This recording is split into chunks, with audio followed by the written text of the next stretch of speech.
कर्पूरगौरं करुणावतारं संसारसारं भुजगेन्द्रहारं सदा वसन्तं हृदयारविन्दे भवं भवानी सहितं नमामि भवं भवानी सहितं नमामि। मंगलम भगवान विष्णु मंगलम गरुड़ध्वज मंगलम पुंडरीकाक्ष मंगलाय तनोहरि। या देवी सर्वभूतेषु मातृरूपेण संस्थिता नमस्तस्यै नमस्तस्यै नमस्तस्यै नमो नमः। या देवी सर्वभूतेषु शक्तिरूपेण संस्थिता नमस्तस्यै नमस्तस्यै नमस्तस्यै नमो नमः। शान्ताकारं भुजगशयनं पद्मनाभं सुरेशं विश्वाधारं गगनसदृशं मेघवर्णं शुभांगं लक्ष्मीकान्तं कमलनयनं योगहृदानगम्यं वन्दे विष्णु भवभयहरं सर्वलोकैकनाथं। कामिनाय प्यार जिमी लोभी को प्रियधाम तिमिर गुनाथ निरंतर प्रिय लागे ओ मोहि राम। बार बार वर मांगम हर्ष देहु श्री रंग पद सरोजयन पायनी भक्ति सदा सतसंग। बोलिए श्याम रामचंद्र की जय। बोलिए पवन सुत हनुमान जी की जय। तो मानस प्रेमियों, भगवान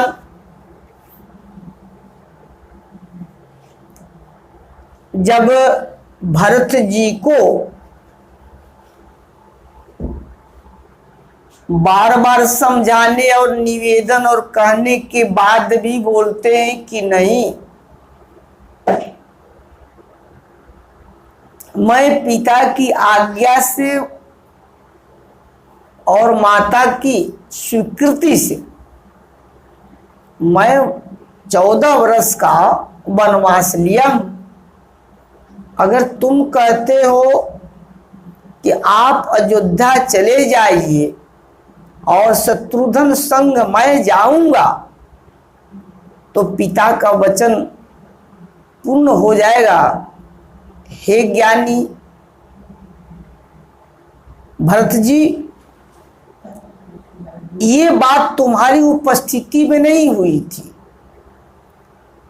ये बात मेरे लिए माता ने पिता से मांगा था और इसमें माता की स्वीकृति है, मेरे लिए, तेरे लिए नहीं है।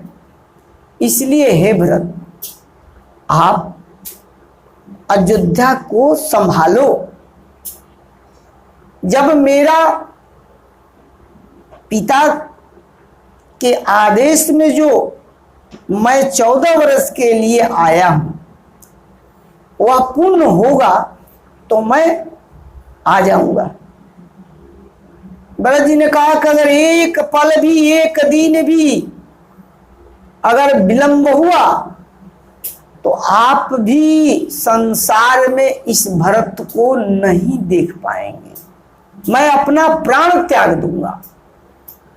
इसलिए एकदम सही समय पाना है। भगवान और भक्त का यही बात है।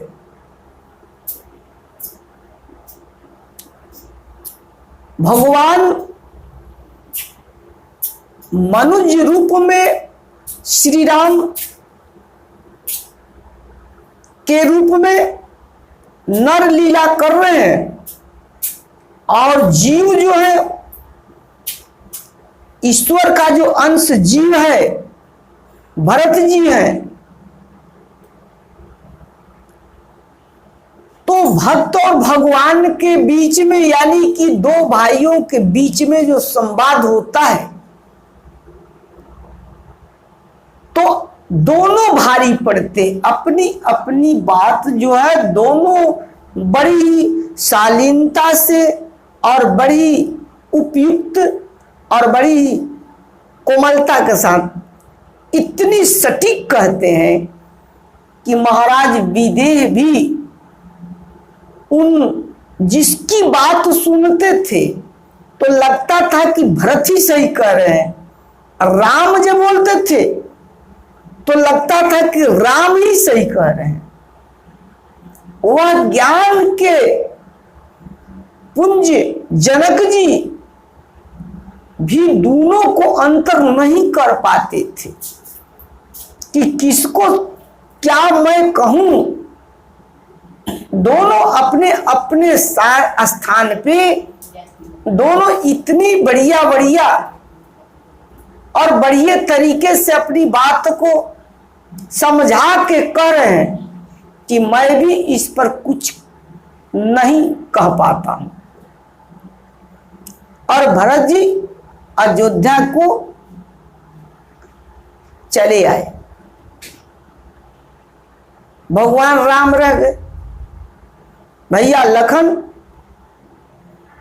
और जगत जननी माता सीता के साथ।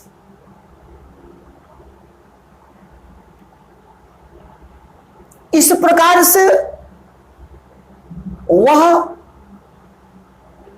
दिन बीतने लगा।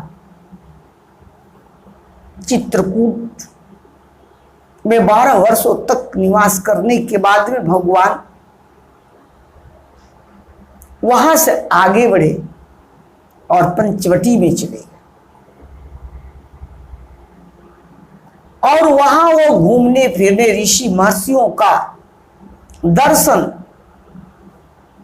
उपदेश, ज्ञान, शिक्षा लेते हुए अपने समय को वह 1 दिन 2 दिन इस प्रकार से 14 वर्ष का जो से समय था बिताते पंचवटी में आ गए।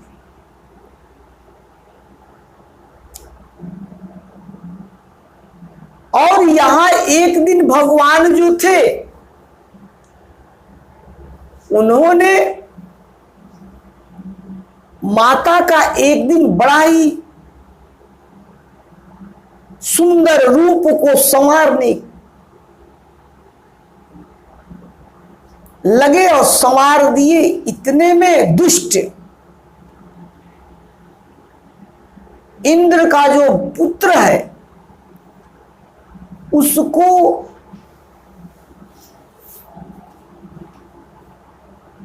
ये रूप पर मोहित हो गया और उसने वही किया जो एक सभ्य परिवार के सदस्य को नहीं करना चाहिए। इंद्र का पुत्र थे, इंद्र एक अनुशासित है, इंद्र एक स्वयं व्यवस्था बनाने वाले हैं, इंद्र स्वयं एक राजा है, इंद्र स्वयं देवताओं की आवश्यकताओं को पूर्ति करने वाले हैं। लेकिन उनका पुत्र दुष्ट प्रकृति का हुआ और इस प्रकार से उसने सीता चरण चोच हति भागा।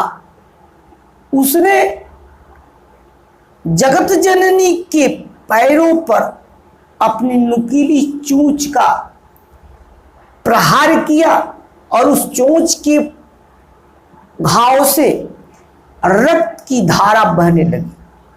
भगवान ने जब देखा तो उन्हें बड़ा क्रोध आया।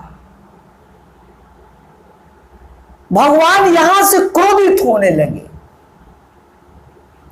अपने वह ब्रह्म रूप जो था उसको धीरे धीरे वो प्रकट करने लगे। गुरु आश्रम में गए, वशिष्ठ जिसे शिक्षा प्राप्त किए, विश्वामित्र जी के साथ आए, अहिल्या को तारण किए, जनकपुर में आए,